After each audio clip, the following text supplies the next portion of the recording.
Ada kuliah kat dalam. Yang cuba sini. Baik. Kitab yang ada pada tangan saya namanya kitab Kifayatul Akhyar fi hal ghayat al-ikhtisar, susunan Imam Taqiyuddin Abu Bakar bin Muhammad Al-Husaini. Maksudnya Kifayatul Akhyar, kelengkapan orang saleh. Nanti kita akan campur-campur sedikit ya, berkaitan dengan panduan daripada Jakim tadi ya, sedikit insya-Allah. Siapa yang ada boleh onkan dalam grup tu, saya dah sendkan pada Puan Nolina pun dah sendkan dalam grup. Nanti kita akan buka itu juga ya.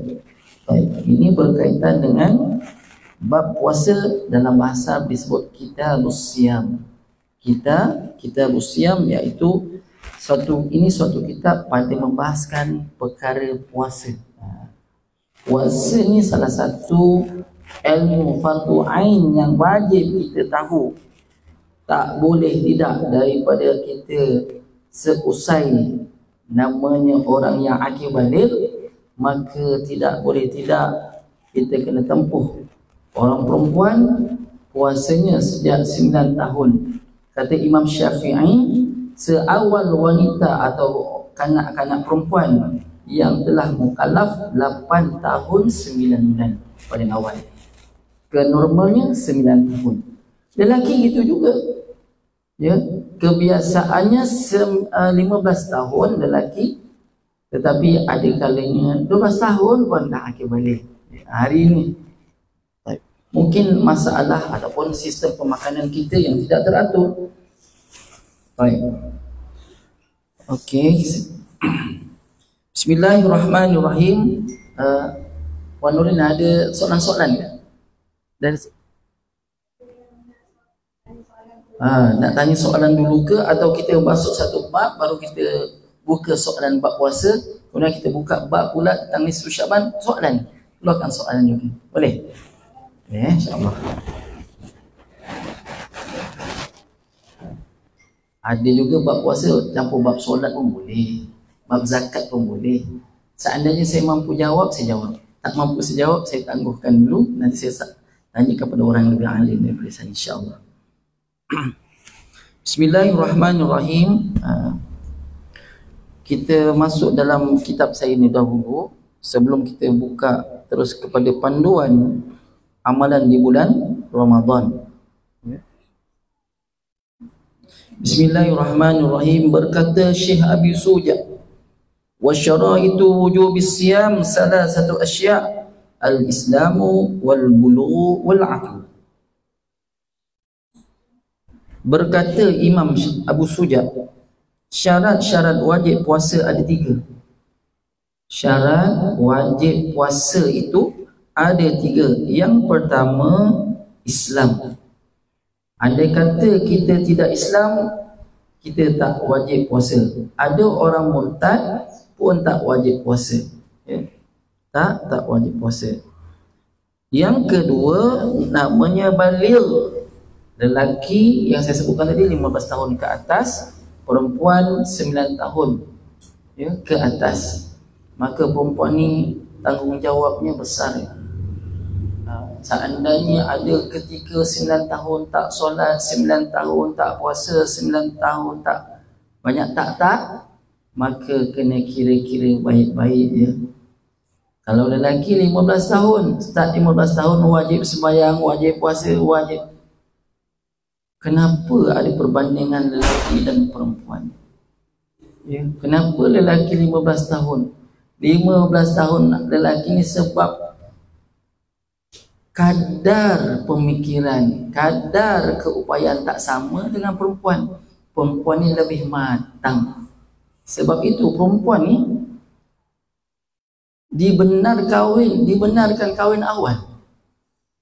6 tahun dipinang, kemudian diangkat kahwin, tapi hidup bersama ketika dia selepas 9 tahun akil balik boleh bersama dengan suami. Dipanggil nikah sighar, nikah kecil. Orang dulu kan ada 9 tahun, 6 tahun dah kahwin.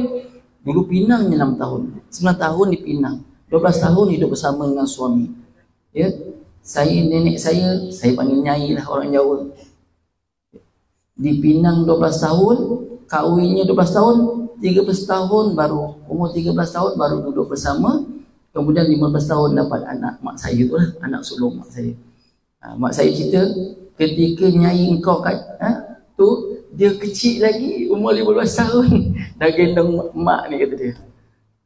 Bila dah dewasa, lain pula. Sekarang ni, undang-undang, seandainya anak itu 16 tahun, dah pandai masak, dah pandai kemas, dah boleh cibukkan adik-adiknya, layak dia kahwin. Tapi, mesti masuk mahkamah dahulu. Kena cek betul-betul, layak tak layak. Kawan saya, balik Universiti Azhar, umur 30 tahun, kahwin dengan 16 tahun. Dia masuk mahkamah. Takut bapaknya paksa atau bapak dia ni berhutang, terpaksa kena bayar, bayarnya dengan anak tadi. Ada berlaku. Ya, nauzubillah. Ni berlaku ibu-ibu ya. Jadi kita khawatir masuk mahkamah. Bila mahkamah tengok umur 30 kahwin dengan 16 ni, oh dah pandai masak, dah khatam baca 30 juzuk, dah hafal apa semua, dah boleh sibukkan adik, dah tahu dah macam mana menguruskan anak, baru dibenarkan. Hari ini perempuan 25 tahun pun tak pandai masak lagi. Minta maaf je kalau ada 30 tahun jerang air pun tengok menu. Macam mana? Jerang air macam mana? Biasa kita tekan je keluar air panas, tekan keluar air sejuk. Dulu kena jerang air. Sampai tahap itu. Modelnya. Hari ni masukkan kat microwave, lempeng tuan. Roti canai tu masuk kat oven, dah boleh masak, dah boleh makan lah kita. Tak payah goreng-goreng lagi, dah siap dah. Canggihnya zaman sekarang, dulu tak. Ya. Dengan kecanggihan ini, maka ulama-ulama telah mengatakan 16 tahun dah boleh dah kahwin. Gitu. Baik. Yang ketiga je wal aqlu. Yang ketiga apa? Berakal. Orang yang berpuasa mesti dia tahu. Mesti dia tahu tentang dah sampai Ramadan. Ni. Dah berakal, dah boleh beza baik buruk tu, itu mais. Tapi akalnya tahu, hukum hakamnya, tak ada berilmu dan sebagainya. Nanti kita akan kupas. Ya. Habis Ustaz, saya 9 tahun Ustaz. Atau anak saya 9 tahun. Kemudian dia punya kedatangannya tidak teratur. Bagaimana saya nak lakukan? Nanti kita akan bicarakan. Macam mana anak-anak yang tak teratur datangnya, kejap datang, kejap datang, kejap datang, tak datang. Macam mana dia nak fikir? Dia ada kiraan 24 jam, dia ada kira setengah hari, dia ada kira. Ya, itu pun kena tahu. Mak, nenek kena tegur anak-anak yang usianya 9 tahun ke bawah, 9 tahun, macam mana nak ngurus diri. Ya. Basuh baju tak pandai lagi. Gosok gigi pun mak gosokkan 9 tahun. Tapi dah akhir balik perempuan tu. Ya. Macam adik saya 8 tahun 9 bulan dah akhir balik. Jadi mak saya, ayah saya biasanya dah mulalah seorang ayah dia kena peka macam mana nak menangani atau menjaga anak perempuan ni. Maka mak ayahnya akan bincang macam mana kita nak buat. Sampai tahap tu bukan tahu beli baju raya je, kasut raya je, beg raya je, tapi tentang hukum hakam anak ini tadi. Bab sembahyang macam mana? Kalau kita sempat macam mana anak kita? Kalau tak sempat jadi macam mana? Seorang ayah bila nak kejut anak dah tak boleh pegang-pegang, dah gini dah. Ya. Macam mana Rasulullah SAW mengejutkan Fatimah dengan buka pintu guna hujung kaki je. Bangun, sahur, bangun, solat. Gitu. Ya. Mak tak apa pegang anak. Seorang ayah dah tak boleh pegang tangan gini dah. Ya. Dulu cium-cium macam itu, gomol-gomol dengan anak kecil lagi. Tapi bila setahun kena elak supaya dia jaga tahu adab antara dia dengan ayah dia. Dah ada gap sedikit tentang apabila telah akil baligh gitu. Dah berakal. Ya. Anak hari ni buat apa? 9 tahun main basikal lagi. Kalau ada parit mandi parit. Ya, amin. Allahu Akbar. Ada parit lagi sini. Tempat saya kampung Sungai Pulai. Saya baru duduk setahun lebih. Setahun 2 bulan lebih kurang. Anak lelaki saya yang 9 tahun tu berkubang parit. Ya. Dia mandi sampai bersih kawasan tu. Tak payah panggil enjin korek tu kan. Tak payah. Mandi kat situ. Dulu masa duduk bandar, Farid tengok gitu je. Bila dah jadi orang kampung ni, dia lah terjun. Begitu. Tu anak lelaki. Saya semuanya anak lelaki. Dia tak ada anak perempuan. Cuma anak susuannya 3 orang perempuan, seorang lelaki. Ada 4 lah. Tambah lagi 10 anak saya semua. Baik. Saum menurut lughah artinya menahan diri dari sesuatu. Saum dari lughah artinya menahan diri dari sesuatu. Lughah ni apa? Bahasa, dari sudut bahasa, menahan sesuatu yang boleh menyebabkan terbatalnya. Masuk sesuatu kepada rongga-rongga yang halal. Ada orang tanya, rongga yang halal dengan rongga yang tak halal tu apa beza? Rongga yang halal masuk batal. Masuk telinga batal, masuk hidung batal, masuk antara dua laluan batal. Habis rongga yang tak menjadikan dia itu halal, maksudnya yang dibenarkan ada beberapa. Kalau dia masukkan tu tambah tenaga, tak sah puasanya. Ada orang insulin kan, bila tambah je dia gagah, seolah-olah sedang makan, kenyang dia. Batal tak puasa dia? Kena kira tu. Batal ke tak batal? Nanti kita belajar tentang perubatan. Kat situ saya ada sendkan juga perubatan atau puasa bagi orang-orang yang ada masalah kaitan dengan perubatan. Nanti kita akan bicarakan. Saya ada sendkan tu pada Puan Nurna, mungkin Puan pun dah sendkan pada puan-puan yang hajar-hajar sekalian. Baik, inni nazartu lirrahman sauman. Surah Maryam, sesungguhnya aku bernazar kerana Allah untuk menahan diri dari bercakap dengan orang. Jadi perkataan saum itu juga boleh diartikan menahan diri dari bercakap dengan orang. Sesungguhnya aku bernazar kerana Allah untuk menahan diri dari bercakap dengan orang. Sauman berarti luas, tahan diri, sama ada makan atau cakap. Ini bila kita kupas tentang keutamaan nisfu Sya'ban nanti ya puan-puan, orang yang dapat kelebihan pengampunan Allah, dapat rezeki, dapat disembuhkan Allah Ta'ala pada nisfu Sya'ban, melainkan beberapa orang. Disebut dalam hadis, orang yang syirik pada Allah tak layak mendapat keampunan Allah. Yang kedua, orang yang memutuskan silaturahim, tak kira adik-beradik ke, mak ayah ke, saudara mara ke, yang tetangga, dia putuskan silaturahim dia, tak layak dia mendapat apa yang dapat orang dapat pada. Yang ketiga, perempuan yang zina, tak kira perempuan atau lelaki, sama juga ya. Ini jaga-jaga. Yang keempat, orang yang suka dengki. Kalau orang tu penyihir pun tak dapat. Kalau orang itu tukang tarik kereta cara paksa pun tak boleh tarik. So, orang yang apa lagi? Ada beberapa perkara lagi yang tak dapat.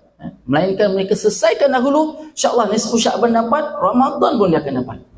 Pahala banyak ya. Itu nanti kita kupas. Saya masuk sikit-sikit lah ya. Adapun saum menurut syarak artinya menahan diri dari yang tertentu oleh orang yang tertentu dalam waktu yang tertentu dengan syarat-syarat yang tertentu. Maksud puasa apa? Dari sudut syarak, iaitu menahan diri yang tertentu, menahan diri daripada jam pukul berapa sampai pukul berapa ya, oleh orang yang tertentu. Tahan diri oleh siapa yang tertentu tadi? Islam, baligh, berakal. Ini yang tentu.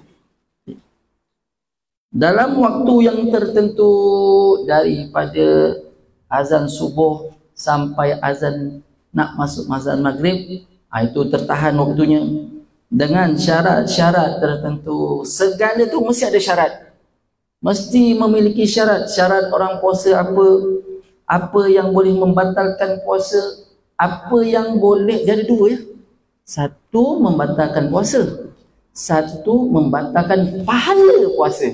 Ini jaga-jaga. Yang pahala puasa selalu kita buat, yang jarang-jarang kita buat batal puasa. Makan sengaja batal ya, telan air sengaja, mandi-mandi tertelan tak sengaja, tapi menelan. Tak nampak ni, balik soal agama ke, haus minum kat paip lah bagainya, pergi kat rumah belakang ya, Buat apa tu? Tengok paip mak. Tengok paip. Bohong lah. Bukan kau minum air paip kata dia. Tak mak. Pegang-pegang je. nak kita kadang gitu tuan-tuan ibu ya. Allah Akbar. Jadi ni kena tahu. Walau satu saya dah tahu lah. Kita ulang kaji. Ada juga yang menyebabkan batal puasa kita. Antaranya masuk dalam air kentut. Air tu akan masuk. Tolak air yang sininya masuk. Batal puasa. Sengaja tak sengaja batal. Sampai tahap tu. Pun kena tahu. Nanti bab perubatan yang tadi saya sebut insulin tu. Seandainya dia insulin waktu malam dia selamat. Tapi waktu siang tu dah melepek gitu. Hampir-hampir koma lah hebat. Masuk insulin segar balik, batal puasa. Ini bab tu kena tahu. Yang boleh menguatkan kita macam bagaimana. Baik. Kemudian ketetapan wajibnya puasa itu adalah berdasarkan kitab Al-Quran, Sunnah dan ijma' ulama. Tadi bab puasa ni ada orang tak percaya ini adalah ketetapan yang diberikan oleh Allah Ta'ala. Ada tak percaya begitu? Ada kata Quran je, hadis tak? Tak. Jangan. Ini ijma' pun ada ulama ya. Seperti mana Allah Subhanahu Wa Ta'ala berfirman dalam surah Baqarah ayat 185, "Faman syahida minkumus syahra falyasum." Barang siapa di antara kamu melihat bulan tanggal baru, maka adalah dia berpuasa. Syarat orang layak berpuasa, tengok anak bulan dulu. Ya, nampak anak bulan tak? Nampak anak bulan. Johor biasa. Ada beberapa tempat tengok anak bulan. Dah pernah tengok anak bulan? Pandai tak tengok anak bulan? Tak tahu. Nanti waktu-waktu 29 Syakban biasanya orang tengok anak bulan. Besok atau 28 Syakban dah tengok anak bulan dulu. 29 ke 30 yang kita kena puasa. Biasanya 30 tu jarang-jarang kita puasa.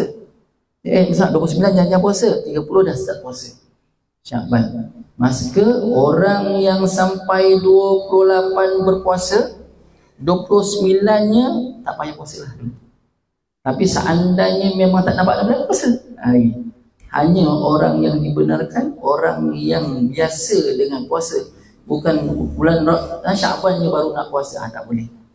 Bagi siapa yang ada tertinggal qada, ibu-ibu ada qada lagi tak? Seandainya ada Ustaz dulu 9, 10, 11, 12 tahun dulu, dia umur 9, 10, 11 tak puasa Ustaz. Ya.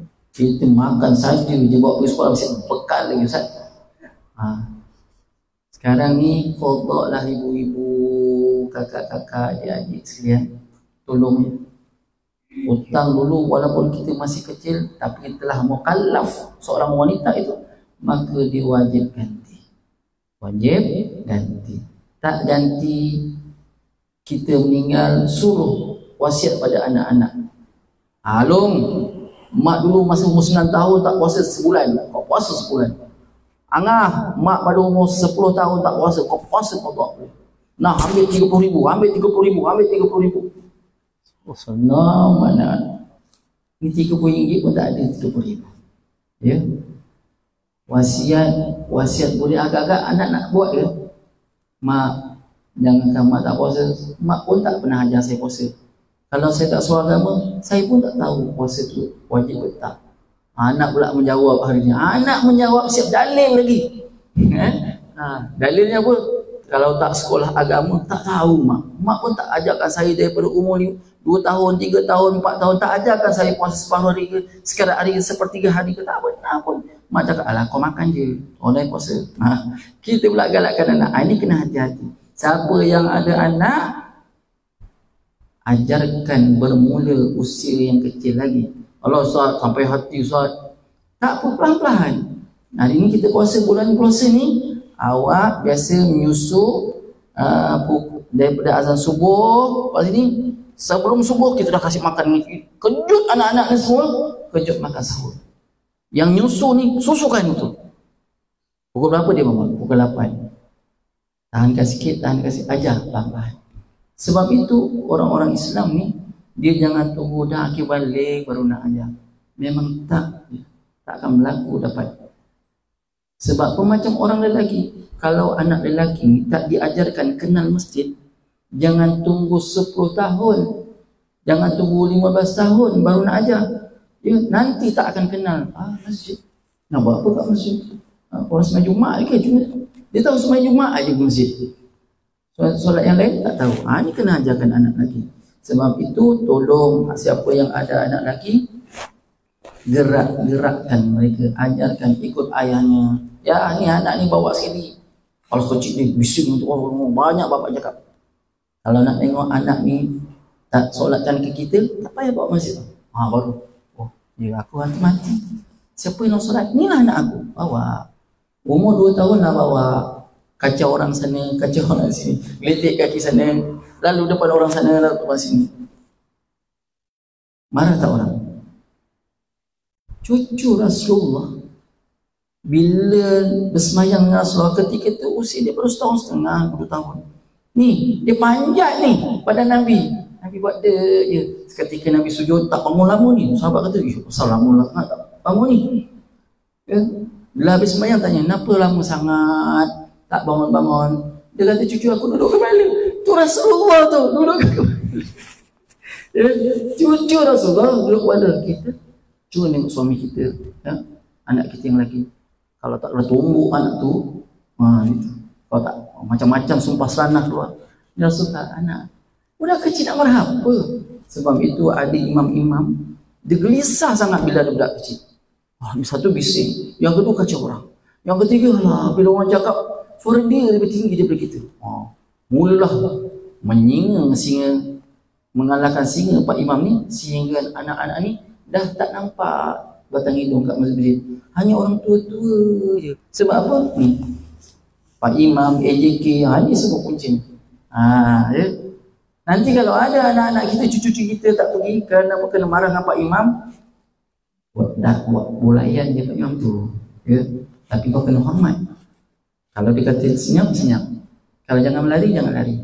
Budak. Namanya budak.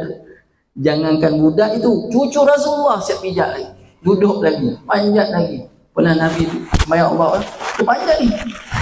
Pada Nabi saja je. Tapi syaratnya yang memanjat itu mesti suci, bersih. Sebab tu orang-orang Arab, anak lakinya telah dikhatankan ke seusia 7 hari. 7 hari dah. Bila nak bawa ke masjid, pakaikan baju bersih-bersih, mandikan dulu apa semua, ambilkan wuduk, jalan. Ustaz, sah ke wuduk anak kecil? Sah. Tak ada masalah. Kita entah sah atau tidak yang kita ni. Dah tua bangka macam ni, sah lagi ke tak wuduk kita? Tengok cara Rasulullah ambil wuduk macam mana. Cukup memadai ke dengan 765 satu mud, atau 382 setengah mud menggunakan air, atau kita ambil spray yang kecil, pancit, cukup ke? Kita kena belajar juga bab itu. Ya, baik.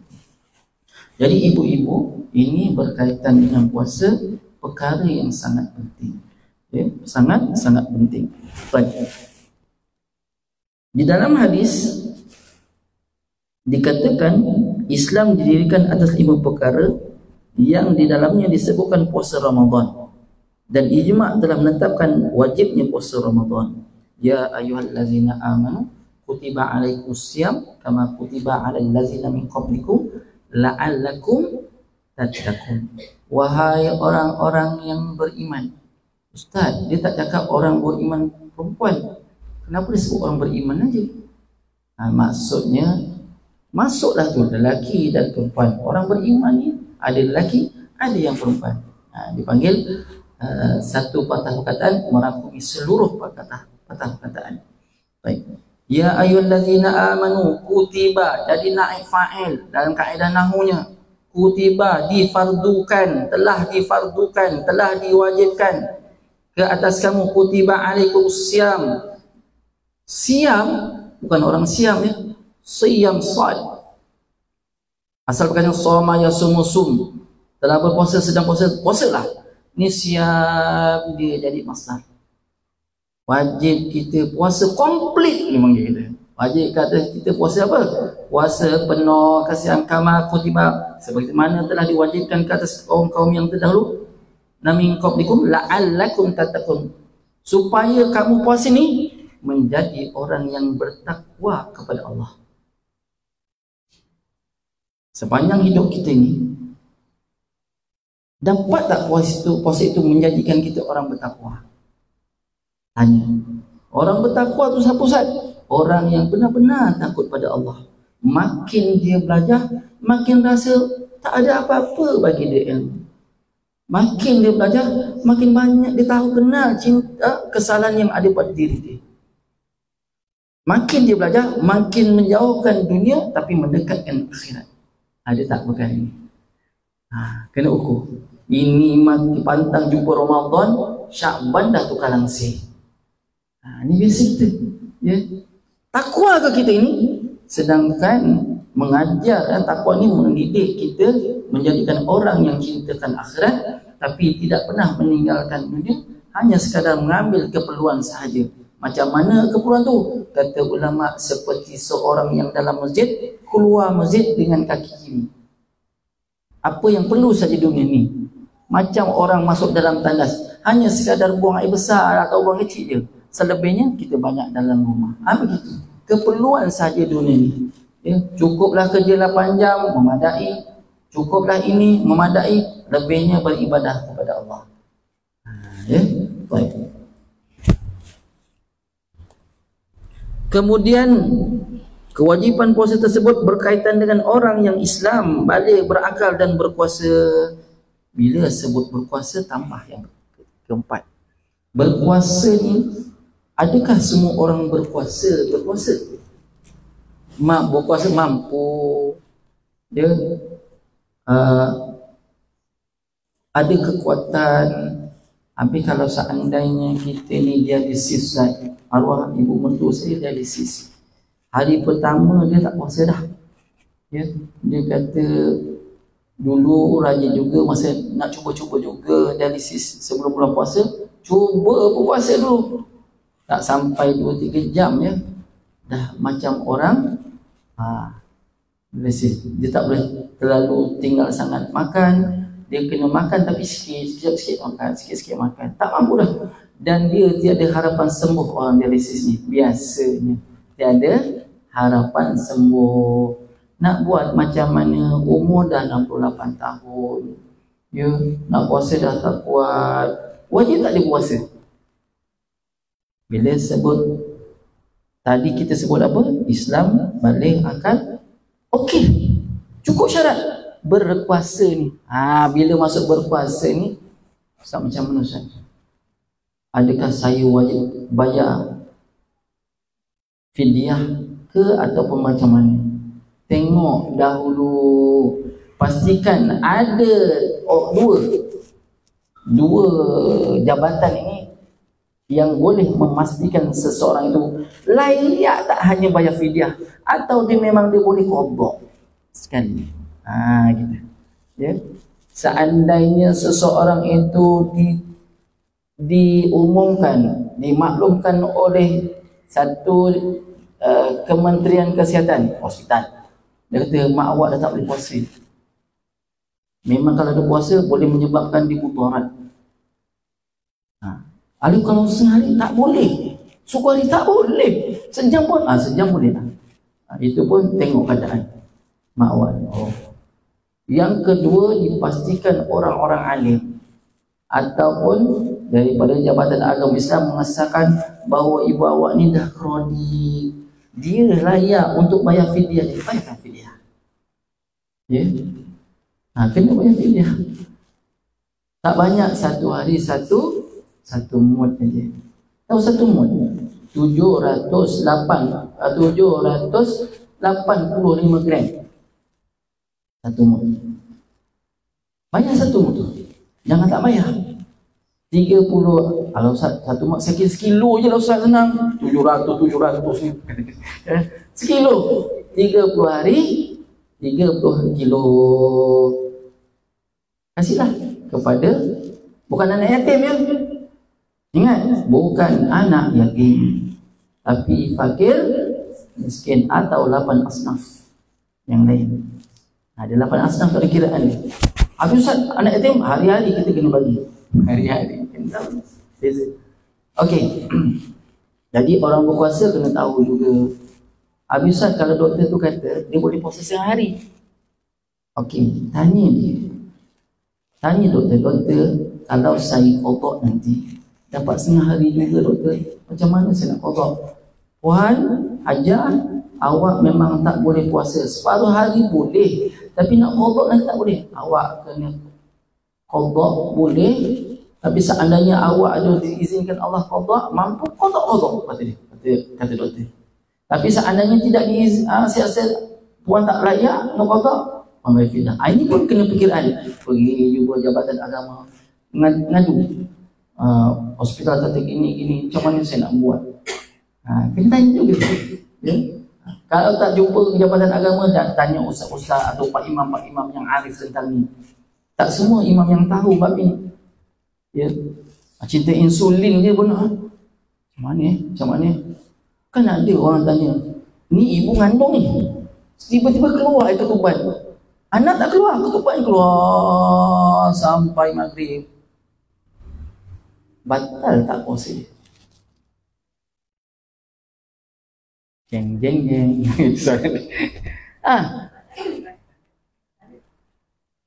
Dia tak keluar anak.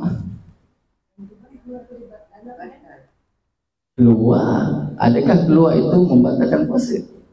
Contoh, tak sengaja terkencing, terperak, batal ke puasa? Dia syarat beranak, batal puasa. Pengayuh, lahirkan anak, batal puasa. Nifas dah tentu, haid dah tentu, ya. Ketuban ni walaupun tapi anak tak keluar. Bagaimana itu? Nanti kita akan lihat kaedah perubatan itu jawab bagaimana. Kita bukan ahli perubatan, maka kita kena rujuk dengan orang yang arif. Kita boleh teka-meneka, tapi kita bukan golongan orang yang boleh keluarkan fatwa. Betul ibu-ibu? Kita sabarlah bab ini. Sebab apa? Otoriti orang yang boleh keluarkan ini para alim ulama, antaranya mufti-mufti kita yang muzakas. Dulu mufti keluar, tanya terus jawab, keluar fatwa. Sekarang tak mufti gitu. Mufti akan bincangkan dengan seluruh mufti-mufti bagaimana nak tetapkan hukum ini. Kita nak keluar, ustaz, batal lah puasa kita. Tak. Dia ada otoriti pihak yang berhak untuk keluarkan fatwa. Maka kita kena rujuk. Perubatan ada jawapan dia setelah merujuk dengan pihak yang berotoriti, yang bertanggungjawab, yang boleh keluarkan fatwa. Tengok masa, kalau dia keluar dengan anaknya, maka dia batal puasa. Tapi kalau tak keluar anaknya, sehinggalah berlalu hingga maghrib, maka tak batal puasa. Itu kena faham itu. Oh, suami saya hentam sajalah. Sebab tu bab agama kita tak berhak untuk keluarkan fatwa sendiri. Hatta saya, kalau ada satu hukum terpaksa kena rujuk, bincangkan benda yang dah ada. Kadang-kadang berlaku pertukaran fatwa. Contoh fatwa, dulu kita ni musafir mesti 91 km musafir kita. Tapi lah ni fatwa keluar sepakat seluruh dunia, hanya sebahagian aja yang tak setuju.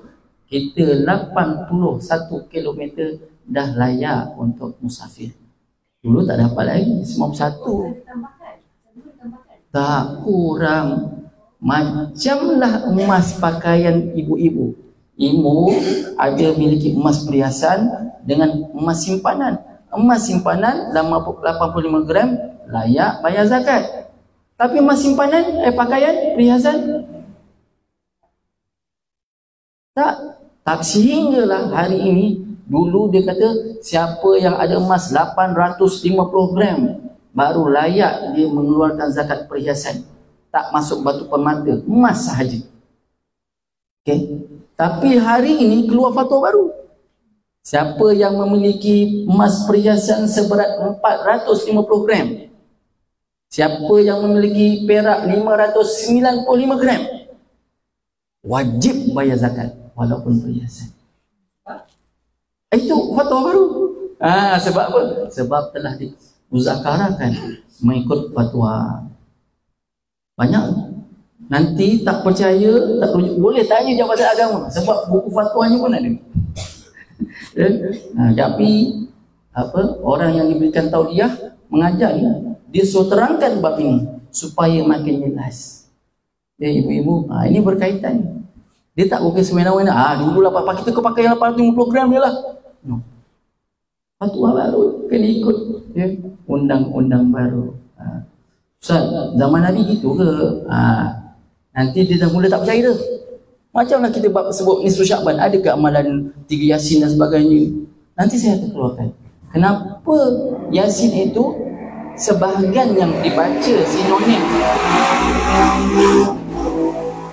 Kenapa Yasin itu dibaca 3 kali pada malam nisfu Syakban? Sedangkan Nabi tak buat. Orang kita kalau baca 30 juzuk satu malam mampu? Tak mampu. Pahala baca sama bacaan mungkin.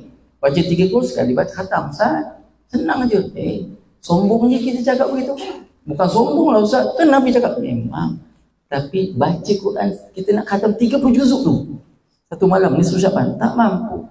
Tak mampu apa nak buat? Kita ambil sumber daripada tafsiran-tafsiran Quran, daripada para ulama mengambil sumber hadis ni begini, baru kita ulama kata mudahnya. Setidak-tidaknya baca Yasin, baca hadis Al-Quran itu sekali baca, kata Imam Ahmad bin Hanbal, walaupun hadis dhaif tapi dia termasuk dalam fadhil amal, seolah-olah kita baca 10 kali khatam. Baca Yasin 83 ayat kan Yasin tu. Surah yang ke-36. Jadi benda ini kena tahu juga. Kita jangan cepat melatah. Jangan cepat memberi hukuman. Semudah sebenarnya hukuman tak. Kalau kita lontarkan dengan tanpa ilmu, takut-takut duduk kita daripada syurga berpindah ke tempat lain. Gitu. Kita takut gitu. Sebab hukum ini semuanya didatangkan oleh Allah dan Rasulnya. Seandainya tiada terdapat di dalam Al-Quran dan hadis. Hari ini punya soalan tentang khutbah Jumaat cukup memberi tamparan kepada orang-orang yang mengajar dan kita semua. Ustaz, adakah dalil kita guna ijma' ulama' ni? Adakah dalil kita guna kias? Ada tak dalil? Suka-suka cukuplah pakai Quran dan hadis. Kan Nabi kata taraktu fikum amrain faman tamassaktum bihima falan tadilu abada. Kitab Allah wa sunnati. Aku tinggalkan kau 2 perkara.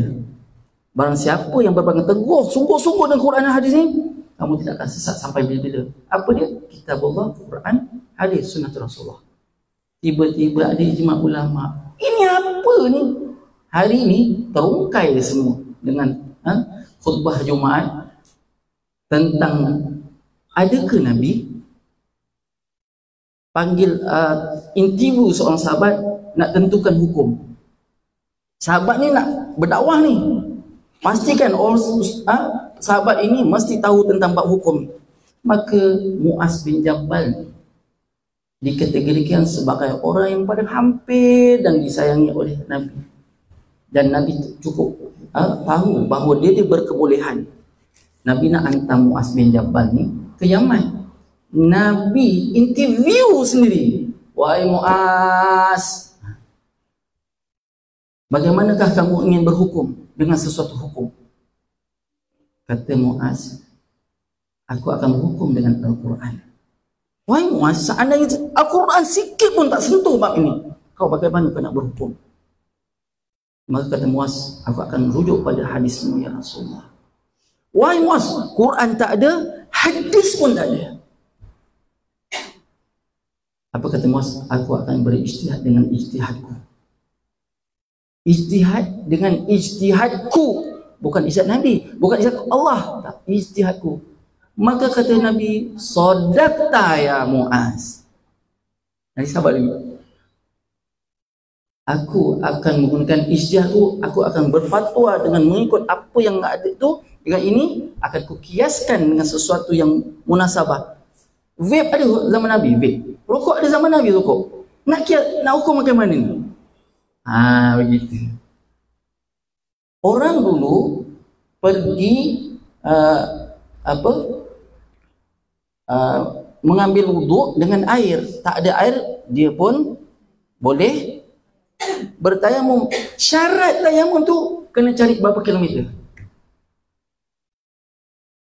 Yang membenarkan tayamum sampai bila, yang sampai jarak berapa yang boleh kita bertayamum. Kalau kampung kita tak ada air, kampung sebelah ada air, boleh tayamum ke kita? Sampai tahap tu kena fikirkan.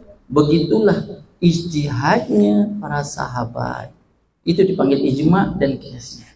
Rujuk dalam kitab susunan Imam Syafi'i, kitab Usul Fiqh. Ya? Begitu. Ustaz, lecehlah dengan ijtihad, tak payah pakai. Ingat, tolak ini, sedangkan Nabi membenarkan, kita siapa dengan Nabi? Artinya kita memperlecehkan Nabi dengan apa yang Nabi telah sepakati dengan Mu'az bin Jabal. Kita pula tolak, aku pakai Quran hadis. Memang orang ni, memang kita tak fikir. Sebab itu bila kita berakidah dengan Ahlussunnah wal Jamaah, ini adalah dipanggil apa? Saudaul Azam. Majoriti penduduk dunia berpegang dengan Ahlussunnah wal Jamaah. Apa dia guna? Al-Quran, hadis, ijma', qiyas. Gitu. Ya, ini jelas. Ada orang tak nak pakai ni, terpulanglah. Tapi dia jangan cakap kita tak sampaikan.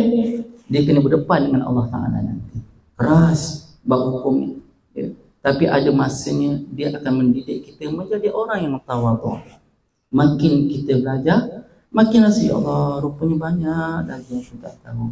Bab puasa pun kita tak lepas. Bab sembahyang pun tak lepas.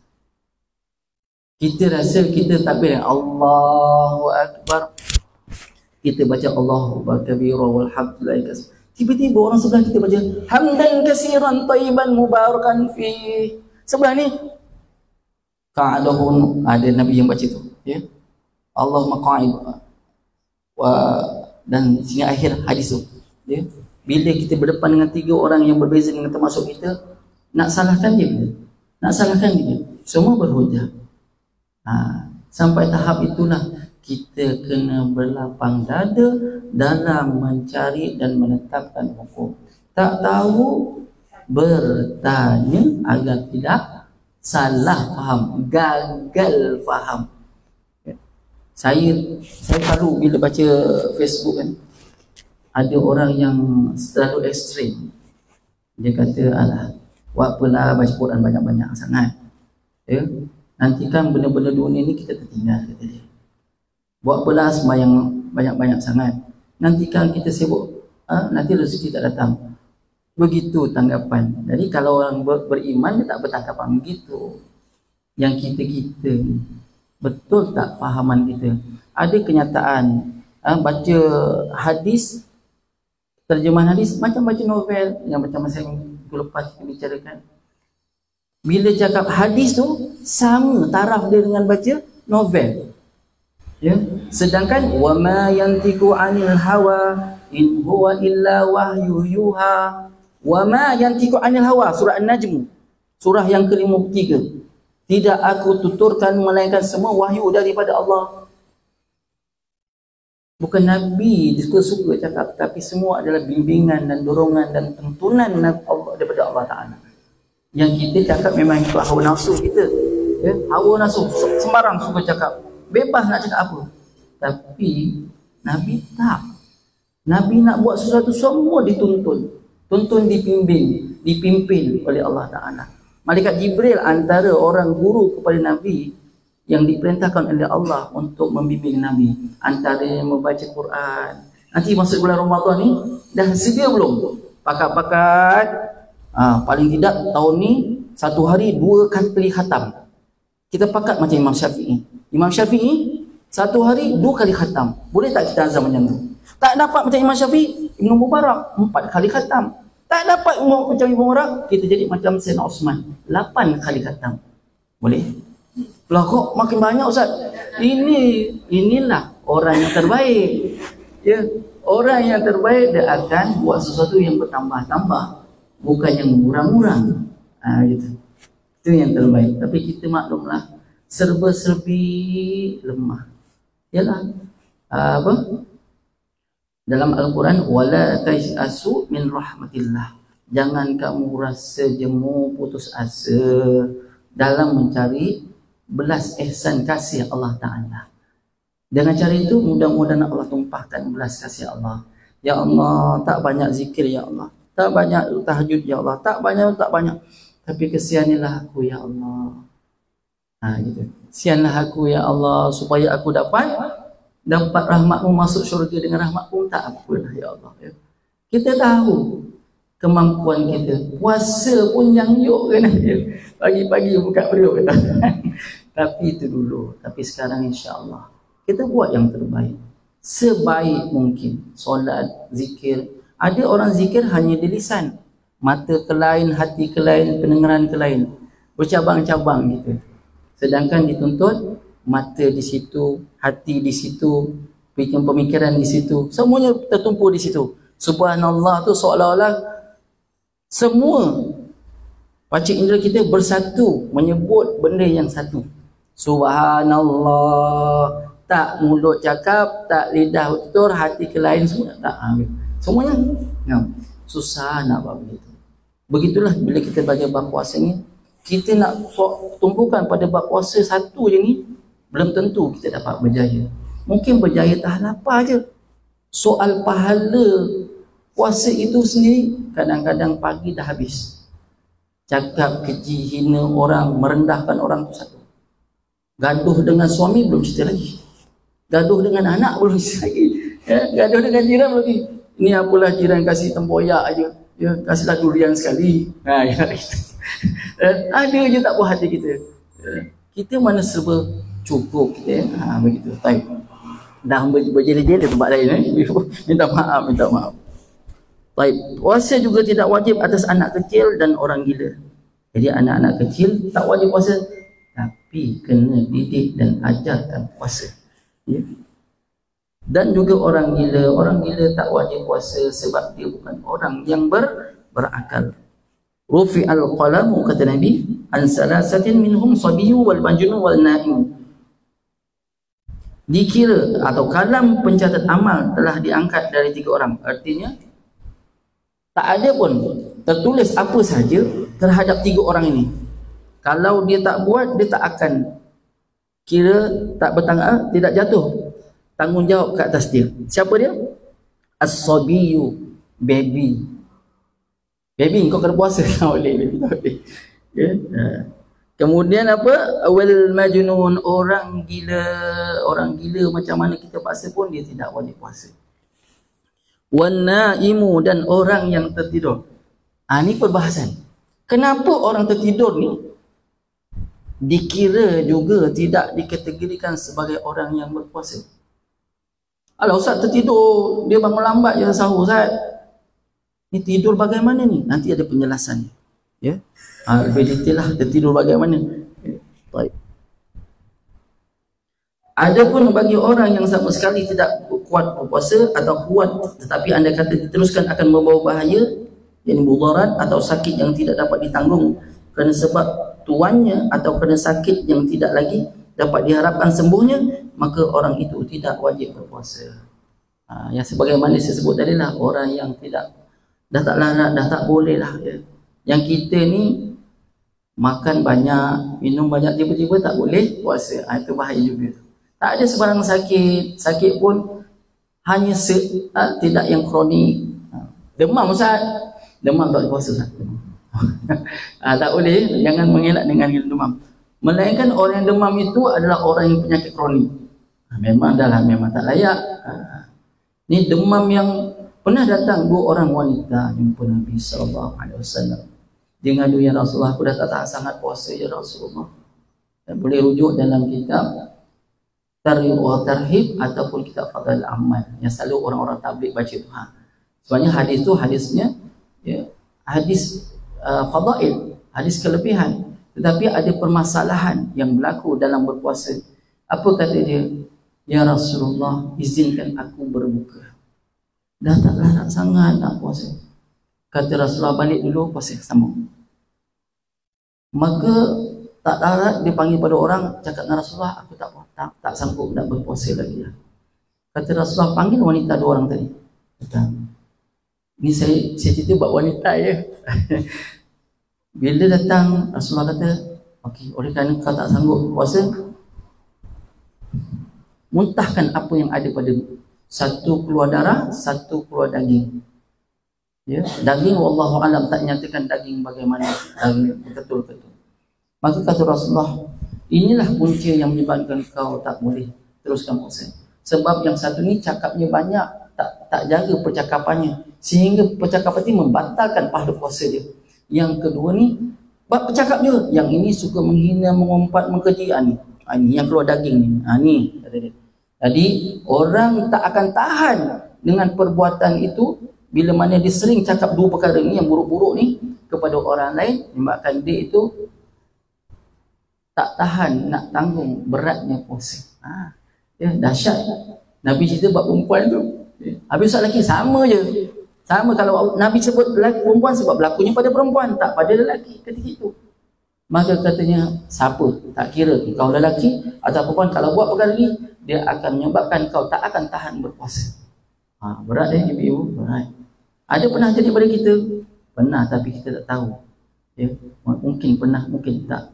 Sampai tak tahan sangat, berguling-guling. Bila buka puasa, makan sikit dah nak muntah pula, ada rasa begitu. Ini jaga-jaga baik-baik. Baik. Okey, saya ambil sedutan yang terakhir ni. Berkata Syekh Abu Suja, wa faraidu shaum khamsatun asya, an-niyatu wal imsaku 'anil akli wasyurbi wal jima'.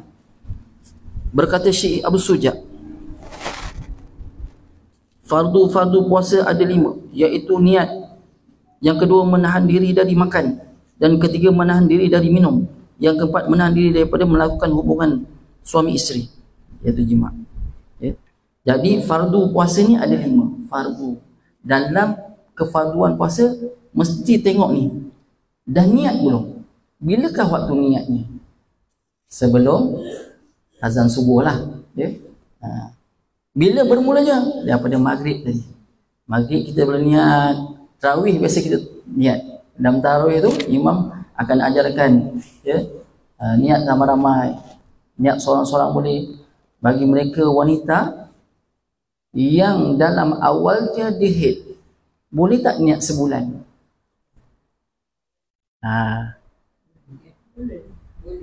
Boleh ya? Boleh, insyaAllah. Dia ada kadar dia. Memang dinasihatkan niat awal sebulan dahulu. Tak kira lah nanti pertengahannya ke, baru dia start ke, atau agak 7 hari ke lepas Ramadan, tak apa. Seandainya tak niat, maka kata Imam Syafi'i dan Imam Nawawi, masih dikira dia dah berniat. Yang menyelamatkan kita ini niat sebulan. Menyelamatkan kita. Maklumlah kita ni an-nisyan, orang yang suka lupa-lupa. Baru cakap sekejap je dah lupa. Tadi saya cakap apa ya? Gitu. Tak kira ustaz, mak kita cakap apa mak? Mak lupa lah mak. Mak pesan apa tadi di kedai? Alah beli 10 petong, macam-macam lah mak kita. Kita pun duk lupa gitu. Ya, itu biasa kita manusia lupa. Jadi lebih baik kita niat sebulan. Ada mazhab lain ya mengatakan tak boleh niat sebulan, dia kena tiap-tiap malam. Mazhab Imam Hanafi, dia menyebut tiap-tiap malam kena sebut. Tak apalah, kita pun tiap-tiap malam sebut juga, ya. Nanti biasanya mak kita lah yang akan ingat anak-anak, bukan bapaknya selalu, ya, maknya. Niat bila nanti balik, nanti ingatkan lagi waktu sahur. Kadang-kadang waktu buku dah suruh, niat, jangan lupa niat besok. Jangan lupa pula kau. Padahal mak tak niat. Mak tu suruh anak-anak niat. Mak masa tu tak boleh. Ya. Tapi mak niat juga. Apa hukum ketika orang yang haid berniat yang sama dengan tujuan dia tak puasa tapi dia saja. Dengan dia niat untuk yang ajar. Yang ajar tu tak ada masalah. Saya saja ni niat. Boleh tak? Boleh, tak ada masalah. Tak dilarang pun. Tapi jangan puasalah, itu je. Tak berfaedah pun orang yang dalam keadaan uzur berpuasa. Macam mana tak berfaedah dia beribadah, sembahyang, minta maaf, solat fardu, baik, solat sunat dan sebagainya.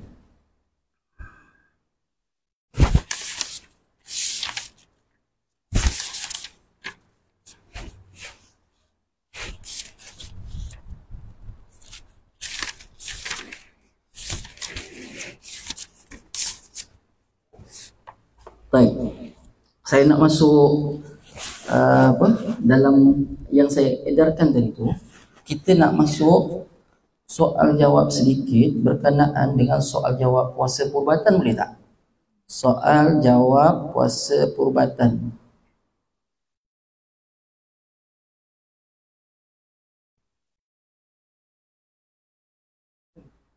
Nampak tak ibu-ibu? Minta maaf kalau kecil sangat, nanti ibu-ibu boleh tukar-tukar dia punya apa?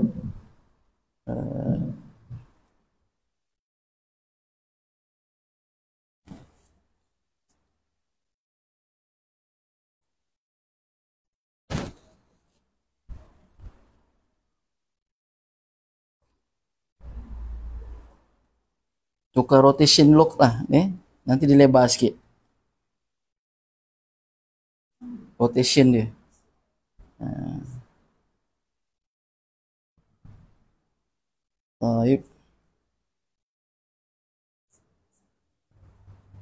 Bismillahirrahmanirrahim. Soal jawab puasa dan perubatan. Jumpa? Dah boleh buka?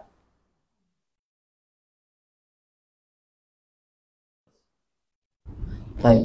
Soal jawab puasa perubatan ni oleh daripada Dr. Maizatul Akmal bin Hishim, pegawai perubatan Siswaza Hospital Sultan Haji Ahmad Shah, dan Ahmad Muaz Mat Saleh, pelajar Universiti Sains Islam Malaysia, telah disunting dan disiamak oleh Dr. Mat Saleh bin Sarif, pakar bedah Am HOSHAS, dan Ustaz Zulkifli Embong, Mudir Mahat Tafiz Tengku Empuan Afzan, Pekan Pahang.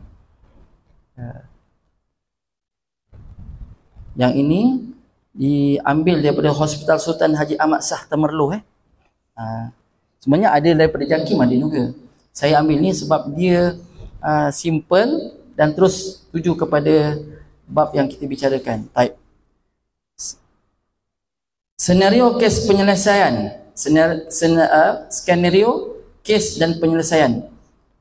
Jumpa tak tajuk tu? Berikut adalah senario kes soalan dan jawapan berkaitan ibadah puasa dan perubatan. Seorang pesakit lelaki berumur 24 tahun, jumpa? Dimasukkan ke hospital, disahkan mengidap acute appendix. Appendix faham, keradangan appendix lah. Sakit perut, demam dan muntah. Doktor mengarahkan supaya pesakit berpuasa. Soalan, berbezakah puasa ini dengan puasa Ramadan? Boleh niat puasa Ramadan sekali, batalkah puasa saya? Yang ni muntah. Ya. Jawapan, puasa Ramadan adalah puasa fardu yang dilaksanakan dengan menahan diri daripada melakukan perkara yang membatalkan puasa sejak terbit fajar sehingga terbenam matahari, disertai dengan niat sebelum waktu subuh. Sebelum waktu subuh. Baik. Sekiranya arahan puasa tersebut sebelum waktu subuh dan pesakit sempat berniat dan tidak melakukan perkara yang membatalkan puasa, maka bolehlah pesakit tersebut puasa Ramadan. Ini terhadap orang yang sakit perut tadi, appendix dan sebagainya, demam dan muntah. Dimasukkan ke hospital, disahkan penyakit, menghadapi penyakit itu. Maka orang itu dia kena niat puasa. Puasa tidak batal jika muntah tidak sengaja. Jadi selesai. Terus selesai ketiga-tiga soalan tu, boleh niat puasa. Habis Ustaz, kalau saya masuk tu selepas terbit, bagaimana pula? Tengok ada tak proses pembedahan appendix tadi. Kalau ada, bagaimana? Nanti ada dia punya jalan keluar ni, insya-Allah. Yang kedua, bagaimana jika pula dimasukkan IV drip, iaitu air yang dimasukkan ke saluran darah ketika pesakit diarahkan berpuasa, adakah batal puasa tersebut? Ada jumpa?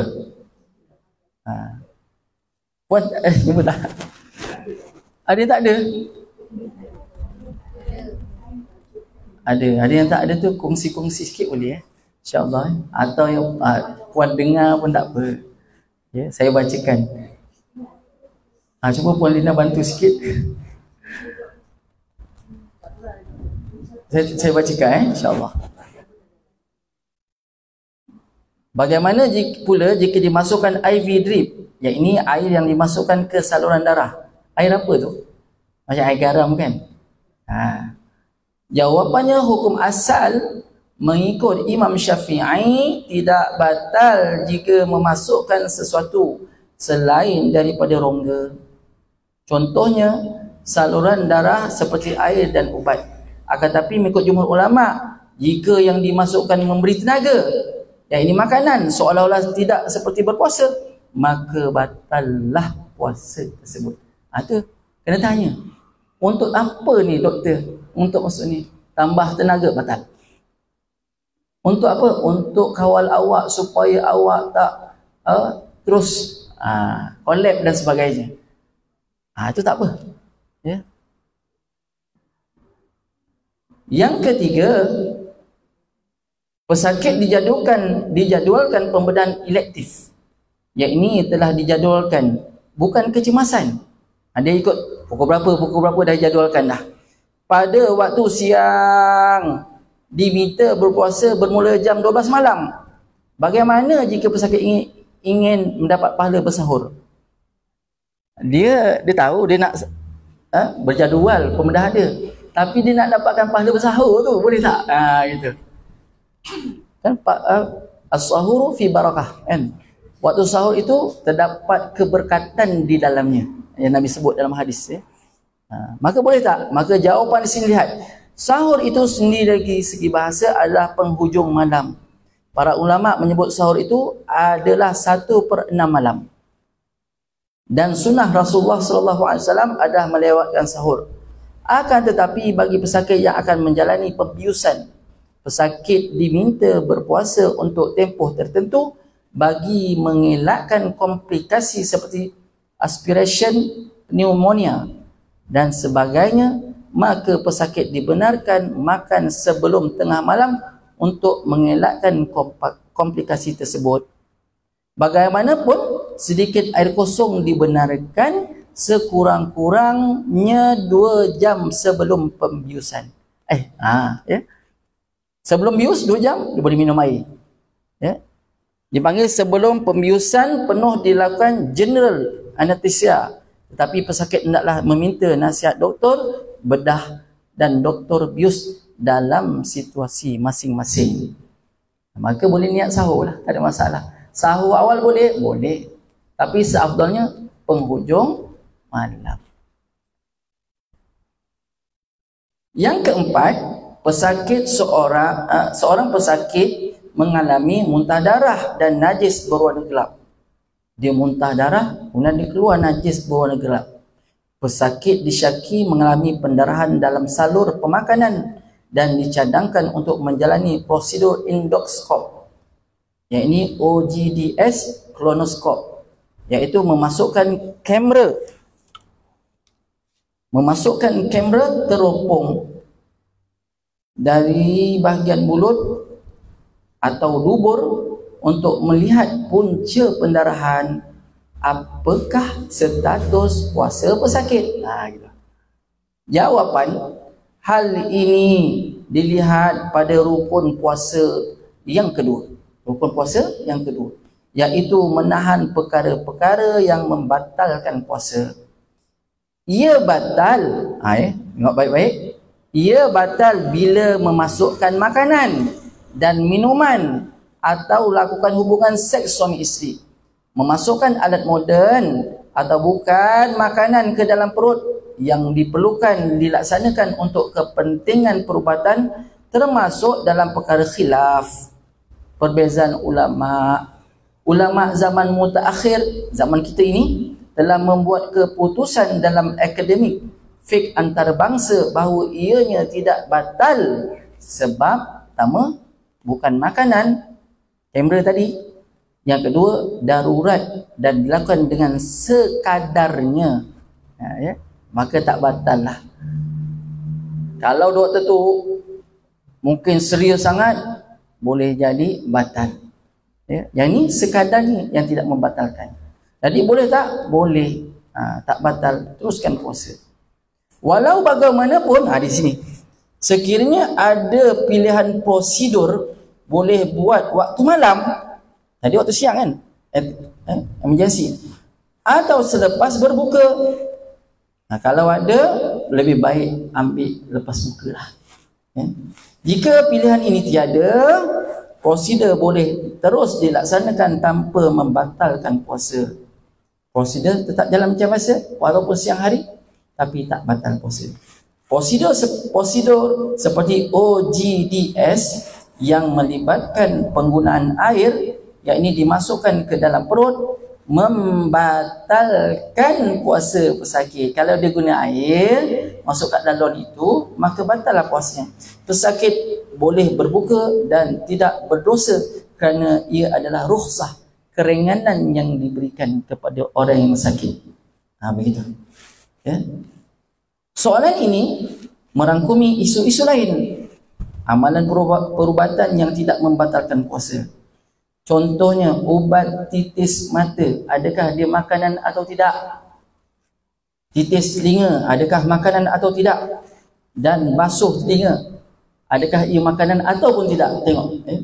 Memasukkan CBD, yang ini tiup air kencing, ke saluran lelaki, kencing lelaki atau perempuan, kena tengok juga mengandungi masalah-masalah ini. Adakah dikira batal? Tak. Tidak dikira macam ubat titis mata tadi. Batal ke tak? Ubat titis hidung? Tak. Bukan dia sumat sampai ke dalam-dalam. Cuma titis kat luar je. Supaya kawasan luar tu kering dan tidak berair. Begitu. Tak menyebabkan bau yang busuk. Kemudian suntikan melalui kulit. Ada orang membuat suntikan melalui kulit, otot, sendi atau pembuluh darah, kecuali memberi makanan melalui pembuluh darah seperti glukos yang mengenyangkan dan bukan ubatan, Maksudnya glukos tak boleh lah, masuk sini untuk tambah tenaga, itu tak dibenarkan. Tak kira lah apa. Tapi selain daripada glukos yang tidak menyebabkan, sifatnya tidak mengenyangkan dan bukannya selain daripada ubatan, maka dibenarkanlah. Yang berikutnya, penderma atau penerima pemindahan darah. Derma darah batal tak puasa? Terima darah daripada orang batal tak puasa? Tak. Ada habis dialisis? Tak batal. Tak. Tapi dialisis siap makan sambil makan, itu batal. Kan ada hari ni orang dialisis. Sambil makan. Saya tengok mak mertua saya, arwah mak mertua saya, siap boleh bisnes kat dalam tu. Allah Akbar. Tapi ialah orang sakit, dan dibenarkan oleh, dan diputuskan bahawa awak tak boleh. Dalam keadaan awak hemodialisis, awak kena makan juga sebagai sampingan. Makan. Baik. Oksigen dan gas bius. Masuk oksigen, batal tak? Itu makanan ke oksigen? Tak. Gas bius, kan ada yang berasap-asap, oksigen ke, tapi dia gas bius. Anak saya yang semput tu, dia tak boleh masuk oksigen yang biasa, dia mesti yang berasap-asapnya masa dia kecil lah. Barulah boleh tenang, tak semput yang ketara. Maka di sini dibenarkan sebab dia kes-kes yang berat. Mengambil sampel darah untuk ujian makmal, ambil boleh tak? Orang yang selalu kencing manis, darah tinggi, biasa kena ambil sampel ni. Kemudian pemeriksaan per rectum, yang ini menggunakan jari untuk memeriksa lubang dubur. Menggunakan jari untuk memeriksa lubang dubur atau per vagina, kemaluan perempuan, maka tak batal. Ini. Yang berikutnya apa tu? Riles tube. Yang ini tube dimasukkan ke dalam hidung sehingga ke dalam mulut. Nak tanya tube tu makanan ke tak? Tak. Maka tak batal. Inhaler. Apa itu inhaler? Iaitu ubat sedut untuk pesakit asma, yang mana tidak masuk ke dalam perut. Pastikan dia cuma hanya sekadar di rongga sini saja, tak masuk sampai ke perut.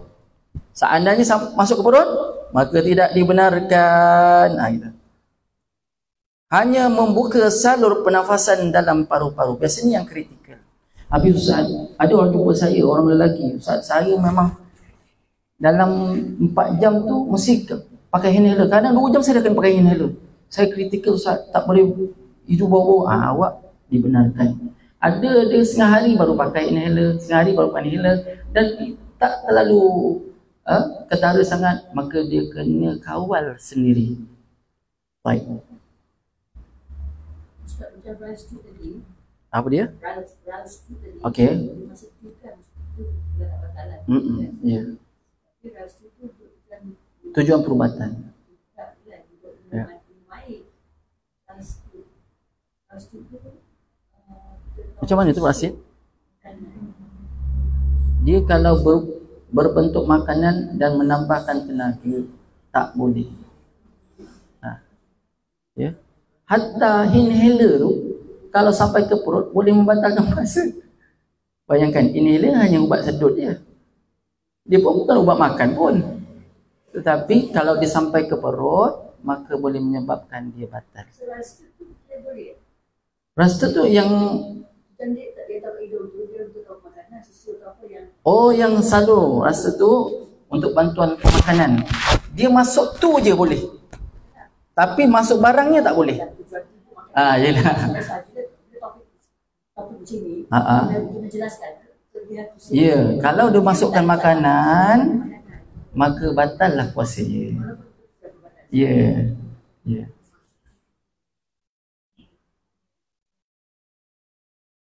Kemudian membasuh mulut, berkumur-kumur atau sembur mulut dengan syarat tiada bahan masuk ke dalam perut. Kumur-kumur kan makruh aja bagi mazhab Syafi'i kan. Gosok gigi makruh ketika setelah gelincir matahari, bukan terbenam, gelincir. Makruh saja. Mazhab Hanafi tak apa, sampai petang nak gosok gigi pun tak apa. Tak apa. Okey, jelas tak yang ni? Yang kelima, seorang pesakit menjalani pembedahan telah tidak sedarkan diri dalam tempoh yang lama. Adakah pembedahan dan bius membatalkan puasa? Yang ini adakah sama seperti orang yang pingsan? Saya ulang, seorang pesakit menjalani pembedahan telah tidak sedarkan diri dalam tempoh yang lama. Adakah pembedahan dan bius membatalkan puasa? Adakah sama seperti orang yang pingsan? Jawapan, seperti yang diterangkan di atas, jika bius sahaja tidaklah batal, tetapi jika bersamanya dimasukkan cecair ifdrib, maka batallah puasa. Macam puan cakap tadi kan, masukkan makanan kan. Itu. Berkaitan isu tidak sedar untuk jangka masa yang lama, menurut Al-Imam Muzanni, yakni sahabat Imam Syafi'i, bukan sahabat dia, ni sebenarnya anak murid. Muzanni ni, Imam Muzanni anak murid Imam Syafi'i, tapi baya Imam Syafi'i, cuma muda sikit. Orang yang pengsan sepanjang hari dan tidak disedarkan diri untuk tempoh yang lama, tidak batal puasa sekiranya disertai dengan niat. Dia niat tak tadi? Masih bedah. Disertai dengan niat berpuasa sebelum itu. Contoh, dah buat bedahan, dia niat tadi waktu subuh, sebelum subuh tadi dia niat dah. Lepas tiba-tiba pukul 7 dia pun ditidurkan di bius, dengan sengaja, bukan pengsan sendiri, bukan pitam sendiri, di bius hingga jatuh pengsan untuk buat pembedahan. Maka batal tak puasa orang tu? Kalau dia dah niat, tak batal. Tak niat, tak ada puasa lah, tak kira puasa lah dia. Okey.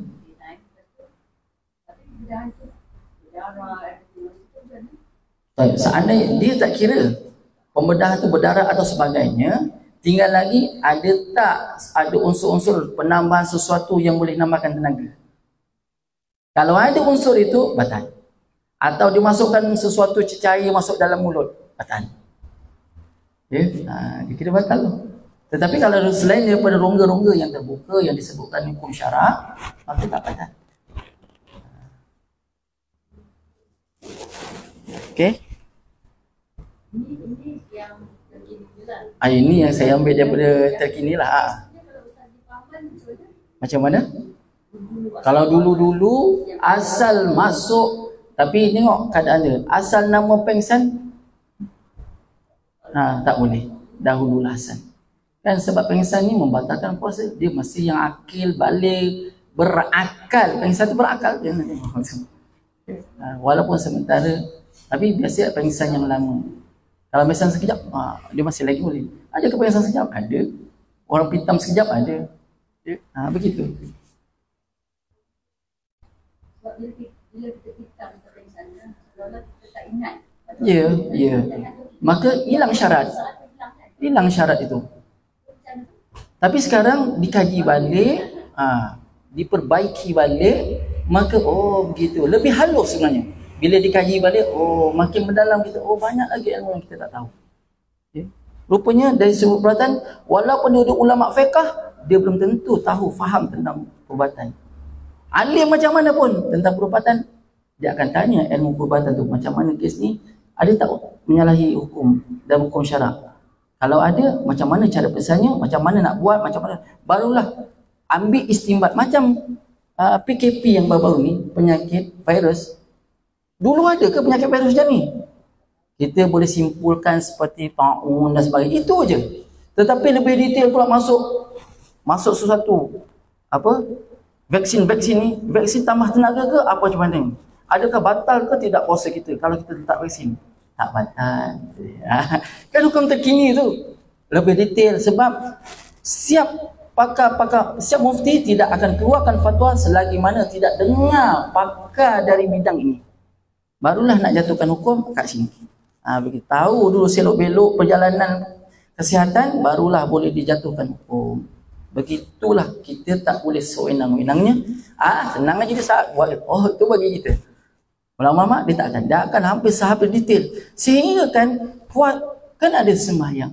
Sembahyang Jumaat paling ramai dibenarkan 12 orang. Kan ada Jumaat, suami kita pergi sembahyang Jumaat 12 orang. Ikut kan mana boleh 40, masih 40 termasuklah imam 40 tu. Kalau di antara 40 orang tu ada seorang pondan, selamat lagi. Kalau gunsa tak selamat. Hunsa pondan beza ke? Bezalah, pondan tu buatan baru. Hunsa memang sedia ada. Hunsa pula ada dua. Satu hunsa yang memang tak ada dua jalan, tak ada langsung. Nak kira macam mana dengan ada jalan. Nak kira macam mana? Maksud itu tentang Jumaat bagi lelaki. Seandainya tengah-tengah tu tiba-tiba jadi perempuan, batallah Jumaat. Sampai tahap tu kita fikirkan. Boleh keluarkan hukum sendiri? Tak boleh. Semua kena rujuk dengan orang-orang alim supaya kita jelas dan lagi bersuluh tentang satu perkara itu. Saya seorang pesakit diabetes. Dah habis belum ni? Sekejap. Mana tadi, sampai mana tadi? Ni tadi. Yang ke-6 pula yang ke-6. Bagaimana dengan qada dan fidyah untuk orang yang tidak berpuasa kerana sakit? Jawapan. Yang pertama, orang sakit yang ada harapan untuk sembuh. Macam kita lah, ada harapan wajib sembuh. Wajib qada puasa apabila sembuh. Ada seorang cikgu tu, doktor kata awak boleh puasa, tetapi pada hari sekian ni awak tak boleh puasa. Sebabnya bukan kerana apa? Kerana awak tak kuat masa itu. Sebab masa tu memang kita kasih satu ubat, awak tak akan kuat puasa. Dia pun tanya saya, Ustaz, macam mana nak buat, Ustaz? Ni nak suntik ni suatu benda yang mana kita tak kuat nak berpuasa. Padahal saya pun pelik. Ada jenis ubat yang tak mampu kita puasa. Dia asyik nak makan kerja. Kalau tak makan nanti dia tumpah darah dan sebagainya. Maka dia terpaksa batalkan. Maka adakah perlu qada atau tidak? Kat situ. Kalau dah tak kuat, doktor kata kena puasa, kena qada lah. Kalau tertinggal setahun, kena fidyah lah. Begitu. Tapi jangan dengar jawapan saya dulu. Mari kita pergi Jabatan Agama, rujuk. Macam ini pun saya sebagai tempat rujukan, tetap saya bawa. Biar dia lebih jelas bahawa yang cakap ni bukan saya main-main. Sebab kita dah rujuk, kita bawa orang ni, bawa dia cikgu. Pencen cikgu, bekas guru besar. Jadi semua tu dia nak fakta. Kita pun bawa dia dengar kau ni. Itulah. Sebab nak cakap sesuatu dengan orang-orang yang educated, dalil kau cakap boleh, bukti mana nasnya, mana hadisnya dari keluar dari Jabatan Agama, itu yang dia nak. Kita bawa lah. Sampai tahap itu ibu-ibu yang jenis degil sangat tak percaya dengan apa yang kita keluarkan lontarkan ni, maka dia cakap sekali dua kali kita bawa Jabatan Agama, akhirnya dia mula Ustaz bersumber punya. Sebab itu nak dapat tauliah mengajar dia bukan main-main ibu-ibu. Ya. Soalan pertama, apakah akidah awak? Cakap apa? Terangkan apa yang awak sebutkan, dalil, bukti, dan buktikan apa yang awak ni benar-benar ahli sunnah wal jamaah. Ya. Kita tak boleh cakap sembarang, jangan tipu-tipu. Ya, dosa nanti Allah Taala tahu benda tu kan. Bukan Allah Taala, lama-lama orang tahu. Kita cakap main-main ke tak main-main. Sebab itu lontaran kita ni semuanya berekod. Ya, berekod. Itu kat dunia, belum akhirat lagi. Dah pukul berapa dah ni? 4.15, ada 15 minit lagi ibu-ibu. Tentang nisfu Syaban nanti ibu-ibu baca ya. Itu saya ambil sedut daripada satu pondok daripada Indonesia berbahaskan tentang keutamaan nisfu Syaban. Keutamaan nisfu Syaban. Buya Yahya ya, daripada pondok Bahjatul Ulama, Bahjatul Din, dekat saya tak ingat Indonesia tu mana, tapi dia salah seorang ulama Indonesia, Nahdlatul Ulama, mengupas tentang keutamaan bulan Syaban. Nanti ibu-ibu boleh amalkanlah amalan-amalan yang ada di dalamnya, terutamanya doa-doa Nabi. Nabi pernah satu ketika Nabi sembahyang, ya, lama sujudnya. Maka Aisyah ni risau. Dia kuis-kuis jari, ujung jari telunjuk jari Nabi ni, dia kuis. Nabi pun gerak. Kemudian Nabi selesaikan sembahyang. Apa lagi yang kau tak cukup, ibarat begitu pertanyaan dia. Sesungguhnya kau tahu tak, malam ini malam nisfu Syaban, yang mana kalau ada orang minta ampun, Allah ampunkan. Kalau ada orang minta sembuh, Allah akan sembuhkan. Nisfu Syaban tu. Kalau ada orang berhajat, minta apa sajalah. Ya. Sesungguhnya malam itu adalah mustajab di sisi Allah, melainkan yang saya sebut tadi, iaitu orang yang syirik kepada Allah, orang yang memutuskan silaturahim kepada Allah, orang yang suka dengki dengki manusia, begitu. Ya, tolong jaga baik-baik orang yang suka berzina dan ini sebagainya. Tolong ya. Baik. Saya buka soalan sebelum tutup ni lah. Ada 50 minit je. Tak sampai pun 50 minit, dah tinggal sikit. Ada soalan? Kalau nak tanya? Kalau tak ada, kita habiskan ada tu, ada.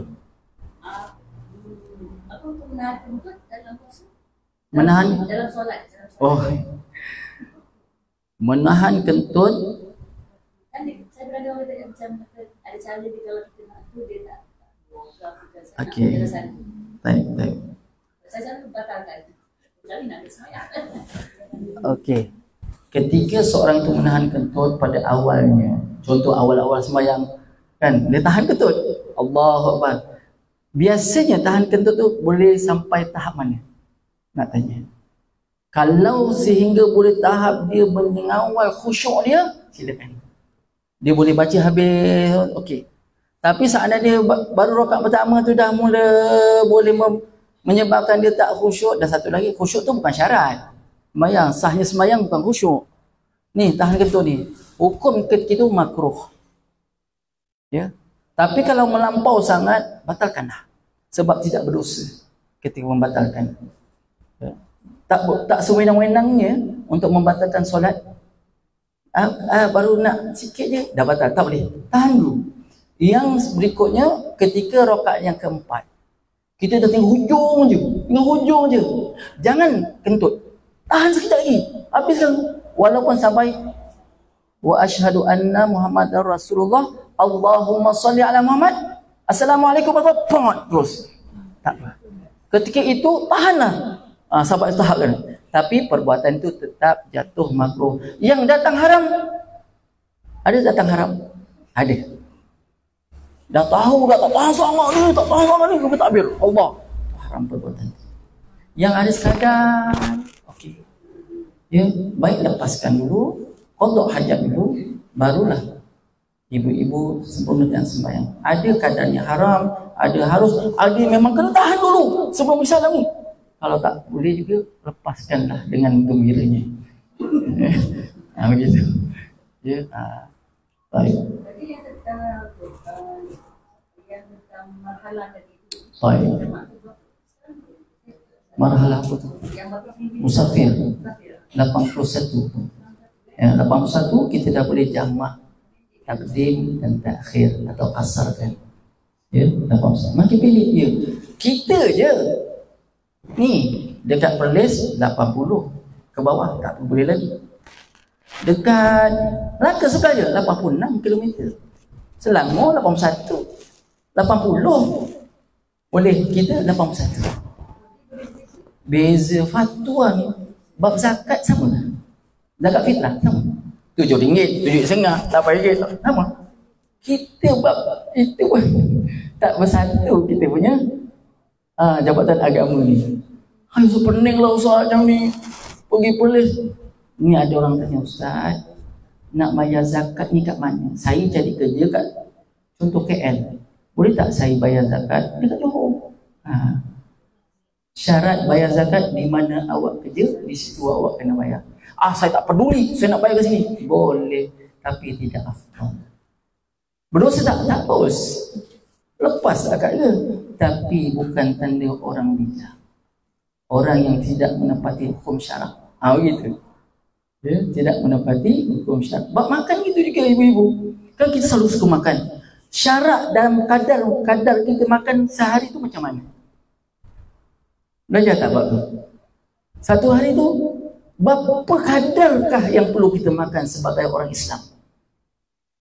Dalam kitab Hidayatus Sadiqin bab yang keempat berkenaan dengan menjauhi maksiat yang batil, iaitu maksiat yang berlaku dalam hati. Pertama disebut iaitu kerana membanyakkan makan, itu merupakan awal perbuatan maksiat dalam hati kita.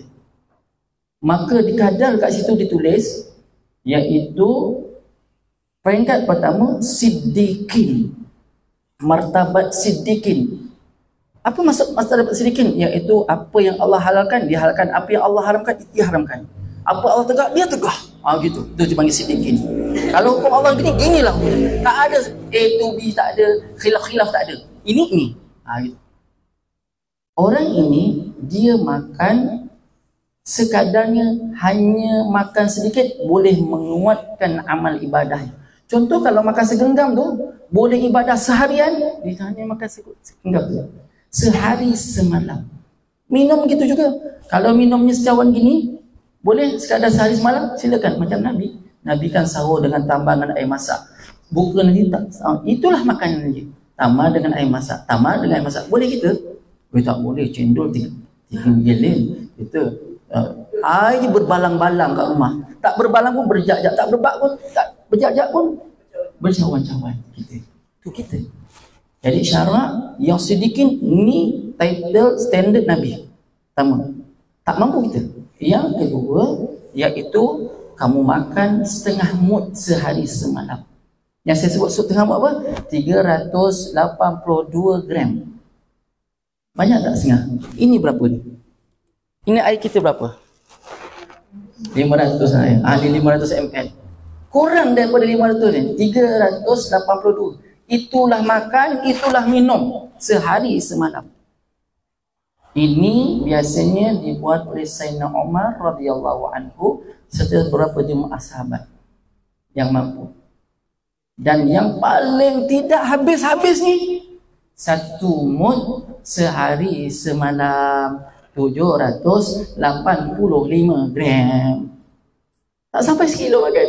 Kita 2 kilo biasa makan. 700 ini. Lebih daripada itu dipanggil tidak mengikut syarak. Agak-agak lepas tak kita tak lepas. Kita makanlah macam biasa, tapi cubakan kurangkan masa makan. Kita makin kurang masa makan, insya-Allah dia akan kurang jenis makanan yang kita makan. Biasa kita makan sejam, kurangkan 5 minit je dulu. Ya. Jadi 55 minit kita makan. Makanan tu yang biasa kita makan dia akan kurang juga sebab kita kurangkan. Lagilah makin sikit masa tu makin sikitlah kita makan. Itu kaedah bagaimana cara nak mengurangkan makan. Dah tak payah diet lagi dah situ. Ya, masya-Allah. Wallahu a'lam bishawab. Cukuplah pada petang ini perkongsian kita. Oh, ada soalan lagi? Ya. Baik. Nak solat. Baik. Dia dalam keadaan jam, dia kena tengok. Jam itu ber-RNR ke? Jam itu berparking ke? Jam itu berkaki lima ke? Jam tanpa sebarang kaki lima, jam tanpa. Kita kena ukur tu. Lain Ustaz, lain. Ini jam, tapi ada RNR. Saja dah nak turun. Turun. Lagi turun. Masuk kat RNR. Okey, dia dah kena turun. Kena solat juga. Jam yang ada kaki lima je, dia tak jumpa RNR kaki lima. Kaki lima ni tak dibenarkan parking untuk sembahyang, kan ada. Maka dalam keadaan kita ini macam waktu terperangkap dalam jam. Dan nak habis waktu maghrib ni tak selesai. Wuduk tak ada. Apa tu? Tengok dalam beg ada semprot tak? Jauh. Yang pancit-pancit air untuk ambil wuduk. Tak ada juga. Tengok tanah jauh kat bawah sana. Maka kita pun tengok ada habuk tak atas kita punya tempat tu. Semuanya tak ada habuk. Aduh sudah, semua tak berhabuk juga. Macam mana ni? Tengok tempat kita pijak banyak pasir. Tak boleh, tak cukup. Dia mesti debu, bukan pasir. Maka kita pun niat yang pertama, hormati waktu solat. Jangan sampai tak solat. Ni Ustaz kita bawa ni, habis arah kiblat macam mana? Ketika itu waktu yang mubayyak, waktu yang sempit, waktu yang memang kita tak boleh buat apa-apa, maka kita sebagai manusia yang beriman ni, yang belajar tentang solatlah menghormati waktu, balik nanti qada. Maka kata ulama, seandainya dia lepas solat tu aksiden dan meninggal, maka orang ini dikategorikan sebagai orang yang telah laksanakan sembahyang dia. Begitu. Ya. Kat kapal terbang ada air. Tak ada air, tepuklah mana-mana, kapal terbang bosok. Ya, jangan tepuk muka orang. Ya, kursi pun boleh. Ya, ada kaedah-kaedahnya. Tapi kita biasa dah perjalanan musafir jauh, memang standby. Kalaupun ada sedikit air kat ni, tanya, dah minum apa? Minum biasa je. Minum biasa okeylah, tak ada pun orang buat mandi hadas besar ke, terpecik dalam hadas besar ke, tak ada kan? Kita orang ambil pun sikit. Yang penting mengalir. Ambil yang wajib je. Ambil yang wajib sahaja. Maka sembahyang menghormati waktu itu. Walaupun pakaian dah tak ada, masuk dalam jail, tak ada ni, pakaian dah tak ada, hanya yang ada 3 segi tu je. Mayang dengan surat 3 segi. Surat 3 segi tu pun nak kotor, kosong-kosong pun boleh. Nanti orang nampak Ustaz. Ada kaedah, balik dinding ke, duduk dinding ke, bersihkan kawasan tu ke, bagaimana? Ada kaedah. Ya, itu semuanya jangan sampai pernah tinggal solat. Yang boleh tinggal solat ni siapa? Tak ada orang yang boleh tinggal solat, melainkan dia itu telah dimatikan oleh Allah Ta'ala. Habis budak-budak kecil, dia tu tak terangkap kalamnya, tak tercatat budak-budak kecil ni. Yang kita ni dah dewasa. Maka jangan pernah, habis Ustaz, dalam keadaan saya ni baru bersih Ustaz, baru bersih, ya, dah kena mandi hadas besar, ya, dan wajib saya nak nak kena solat ni. Macam mana Ustaz? Macam mana? Waktu sembahyang nak habis Ustaz. Macam mana nak buat? Dan kadang kotor ni. Masa tu kita jam. Maka kaedahnya macam tadilah. Menghormati waktu itu lebih aulah berbanding kita tinggal bulat-bulat. Dalam keadaan tak mandi wajib. Hormati waktu. Hormatilah waktu. Ya. Nanti nak kotor-kotor. Lepas tu. Betul kena. Wallahu a'lam bishawab. Ya. Ada soalan dah. Pasal ni kita buat lantak. Jadi bukan hanya view. Ya. Ada view, ada lepak. Ya, ya. Jadi saya satu. Puasa. Kita berpuasa. Bila kita tak berpuasa, ada ke tak boleh tak terangkan ayat ataupun dalil dalam Al-Quran tentang hukuman orang tak puasa? Faham tak? Baik. Faham tak Baik. Pasal apa? Meninggalkan dengan sengaja. Dia akan merebak sampai anak-anak muda kita nanti memiliki yang itu. Jadi ada kita dalam Quran mengatakan kalau kau tak puasa macam ni. Jadi kita tak nak orang pendidikan bila kita jatuhkan hukum macam ni, kalau tak puasa berdosa masuk neraka. Jadi ada orang yang mempertikaikan benda tu. Sekarang dah mula orang mempertikaikan benda tu. Ada tak dalil yang jelas Meninggalkan. tentang tak puasa Baik. bagi orang Islam lah. Kejap Faham tu, Nazim? Faham. Okey, Saya kena rujuk dengan satu bab ni, orang yang meninggalkan puasa, ya.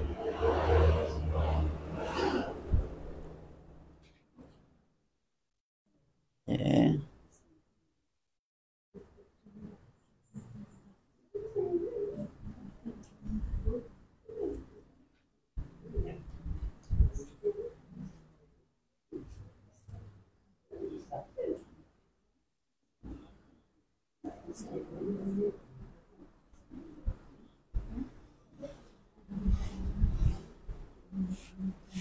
Okay, baik.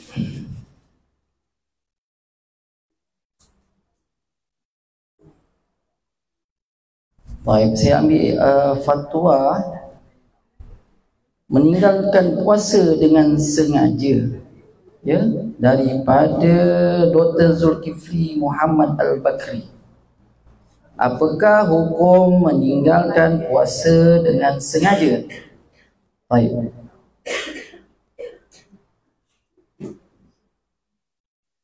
Meninggalkan puasa dengan sengaja di dalam bulan Ramadan adalah salah satu daripada rukun Islam yang difardukan ke atas setiap umat Islam. Ya, puasa di dalam bulan Ramadan adalah salah satu daripada rukun Islam yang difardukan ke atas setiap umat Islam. Hal ini jelas seperti mana yang disebut dalam hadis dan diriwayatkan oleh Ibnu Umar radhiyallahu anhuma bahawa Nabi SAW menyebut bunyal Islam ala khamsin syahadati an la ilaha illallah wa anna Muhammadar Rasulullah wa iqamis salah wa ita'iz zakah wal hajj was shaumi Ramadan. Maksudnya apa? Terbinanya Islam itu 5 perkara. Islam ini, yang namanya Islam itu terbina 5 perkara. Yang pertama ucap 2 kalimah syahadat. Yang kedua mendirikan solat, ketiga menunaikan zakat, yang keempat menunaikan haji, dan kelima puasa di bulan Ramadan. Maka jelaslah puasa Ramadan ini adalah perkara utama di dalam Islam yang tidak boleh ditinggalkan sekiranya yang tidak ada sebarang keuzuran. Ibnu Hajar Al-Aisami menyebutkan bahawa betapa besarnya kesalahan meninggalkan puasa dengan sengaja, terutama di bulan Ramadan. Hal ini jelas seperti yang disebutkan beliau, dosa besar yang ke-140 dan 141. Dia merupakan dosa besar yang ke-140 dan 141. Meninggalkan puasa pada salah satu hari daripada hari-hari dalam bulan Ramadan dan berbuka puasa padanya dengan persetubuhan atau selain tanpa sebarang keuzuran seperti sakit atau bermusafir. Ini pandangan Ibnu Hajar Asqalani, ya. Besar kesalahan dipanggil. Namun begitu, Islam masih memberikan peluang kepada umatnya yang telah terlanjur meninggalkan puasa dengan sengaja dan mempunyai kesedaran untuk bertaubat kepada Allah Subhanahu wa taala. Maka para fuqaha membahaskan hal ini dalam perbahasan bab mengqadha. Jadi salah juga disertakan bab ini dalam mengqadha puasa bagi mereka yang meninggalkan puasa secara sengaja. Ya, kesalahan berbuka dengan sengaja ini sangat berat sehingga mazhab Imam Malik dan mazhab Imam Abu Hanifah mewajibkan kafarah dan qada kepada orang yang makan dan minum secara sengaja pada bulan Ramadan. Siapa yang buka puasa, dia wajib qada dan bayar denda dia. Ya, bayar kafarah dia sekali. Mazhab Imam Syafi'i dalam mazhab Imam Ahmad dan mazhab Imam Ahmad pula berpandangan orang yang meninggalkan puasa dengan makan atau minum secara sengaja tidak dikenakan kafarah, kerana kafarah hanya khusus kepada orang yang melakukan persetubuhan pada siang hari dalam bulan Ramadan sahaja. Namun kedua mereka seiring bahawa puasa tetap wajib diqadhakan. Hal ini turut dinyatakan oleh para fuqaha kontemporari tentang apa yang perlu dilakukan bagi orang yang meninggalkan puasa dengan sengaja atau melakukan kesalahan yang boleh menyebabkan terbatal selain daripada persetubuhan siang hari. Baik. Syekh Muhammad Az-Zuhaili, ni ulama yang baru meninggal dunia, menyatakan di dalam kitabnya Al-Mu'tamad. Oh, minta maaf. Ini adik kepada Syekh Zuhaili. Ya. Wahabah Zuhaili, ni adik dia Syekh Muhammad Az-Zuhaili. Dalam kitabnya, kitab Al-Mu'tamad, siapa yang berbuka puasa ketika Ramadan selain daripada jima', ya, dengan memakan atau minum atau memasukkan sesuatu cair atau ubat ke dalam hidung atau bersentuhan selain daripada kemaluan kemudian terkeluar air maninya atau melakukan onani kemudian keluar air mani dan sebenarnya mampu untuk berpuasa, maka wajib untuk dia menggantikan sebelum masuk. Cuma di sini tak sebutkan dalil. Cuma dia kata berdosa besar, sepakat ijma' ulama. Ya, kesalahan. Maknanya meninggalkan dengan sengaja tapi dia memperakukan bahawa itu adalah fardu, dia tetap melakukan dosa besar. Ya. Allah Taala sebut Nabi sallallahu alaihi wasallam sebut man shoma ramadhana imanan wa ihtisaban ghufira lahu ma taqaddama min zambi. Siapa yang berpuasa di bulan Ramadan dengan penuh keimanan dan pengharapan, maka akan diampunkan dosanya yang telah lalu. Namun ada tak balasan orang yang seperti ini? Tanya, orang itu terus tak nak puasa ke? Dia melecehkan ke? Gitu. Orang yang melecehkan hukum Allah, tetap dia akan jatuh pada murtad, terkeluar daripada agama Islam. Ya? Dia istihza, merendah-rendahkan, menghina agama kita. Apa guna puasa tak puasa? Tapi dia tu semayang lagi, apa semua dia rendahkan. Orang ini kalau dia tidak bertaubat, dia kalau dikebumikan tak boleh kubur kat orang Islam. Begitu. Ini ittifaq ulama, ijma' ulama. Tapi manakala balasan ada, Sayyidina Ali kata barang siapa yang berbuka sengaja tanpa sebab-sebab keuzuran, maka kalau digantikan sehari itu dengan seumur hidup dia, tidak akan terbalas puasa dia itu. Kan berat. Ya. Dan orang yang mengingkari perintah Allah, apa tempatnya? Tak payah dalil-dalil cukup. Engkar aja. Mesti ada tempatnya tak? Orang yang sembahyang tinggal sembahyang ada tempatnya. Orang yang tak nak puasa ada tempatnya. Begitu. Ya. Sudah memadai kita buat apa? Mafhum mukhalafah dengan soalan itu. Apa yang disoal itulah jawapan dia. Apakah dalil? Tak payah sebut dalil pun. Ini perintah Allah. Dah.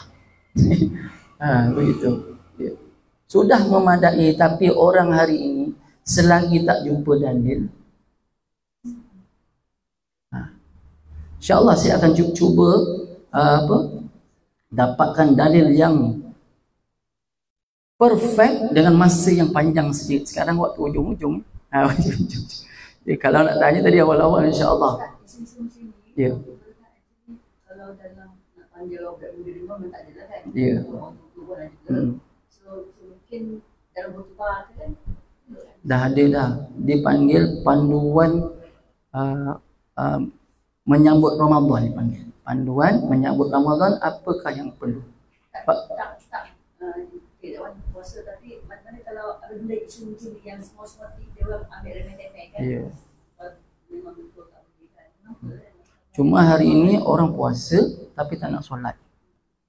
Tu. Ramailah. Puasa je. Puasa dia pun bukan dengan beramal tapi bermain dan sebagainya. Dia tidak niatkan ibadah dan sebagainya. Termasuk kita-kita yang dah berusia ni. Ya, kadang-kadang kita rasa kita puasa dah.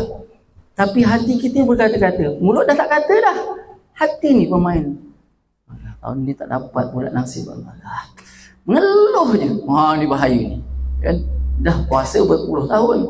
Tapi ada perasaan tu normal. Itu maksud normal sebenarnya. Tapi kita kena usahakan kikis. Macam mana kita nak selesaikan masalah penyakit hati kita ini? Ada jalan keluarnya.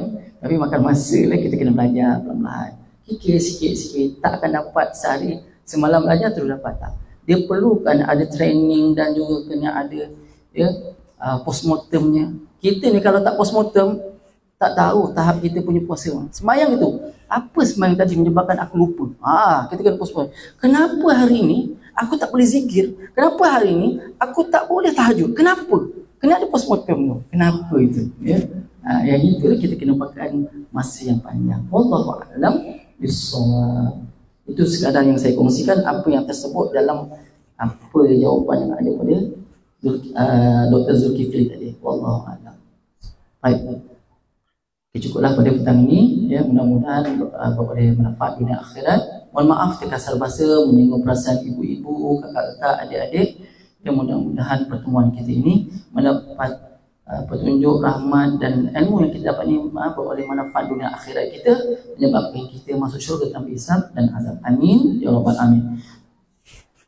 Aku qauli hadza wa astaghfirullah li wa lakum. Sama-sama tutup dengan tasbih kafarah dan subhanakallahumma wa bihamdika asyhadu an la ilaha illa anta astaghfiruka wa atubu ilaik. Bismillahirrahmanirrahim.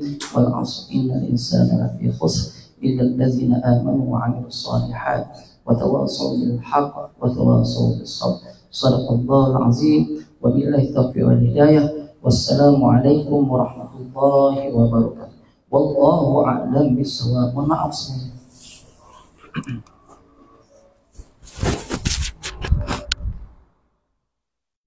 Jazakallah.